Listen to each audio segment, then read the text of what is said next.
بلوچستان کے سی pack road پہ واقع تحصیل بسیمہ سے ہمارے گدروشیا پوائنٹ کے نمائندہ گلفام شبیر کی رپورٹ کے مطابق لوکل گورنمنٹ بلوچستان کے تعاون سے ٹی اے بریز پروگرام کے تحت CLLG پالیسی پہ ضلع واشوق کے تحصیل بسیمہ میں 3 روزہ ٹریننگ شروع ہو چکا ہے۔ ٹریننگ جنگل ریسٹ ہاؤس میں شروع ہوا۔ ٹریننگ کا آغاز تلاوت کلام پاک سے کیا گیا، جبکہ افتتاح معروف قبائلی اور سیاسی شخصیت یونین کونسل بسیمہ کے چیئرمین میر خدائے رحیم عیسیٰ زئی نے کیا۔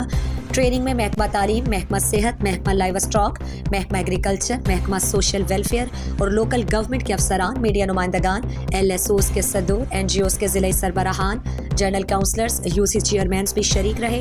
ٹی اے بریز واشوق کے ڈسٹرکٹ کوآرڈینیٹر آغا محمد کی سربراہی میں ٹرینرز رحیم ساسولی اور گلفام شبیر ضلعی اسٹیک ہولڈرز کو ٹریننگ دے رہے ہیں۔ اس موقع پر UC چیئرمین بسیمہ میر خدائے رحیم عیسیٰ زئی نے کہا کہ لوکل گورنمنٹ کے CLLG پالیسی بلوچستان میں ایک انقلابی قدم ثابت ہوگا، کیونکہ کمیونٹی کے ڈیولپمنٹ کے لیے اختیارات کے نچلی سطح پہ منتقلی انتہائی ضروری ہے۔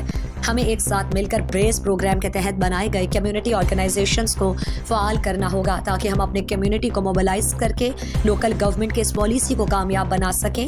تب جا کے ہم ترقی کے سفر طے کر کے ہم ترقی یافتہ معاشرے کے قیام عمل میں لا سکیں گے۔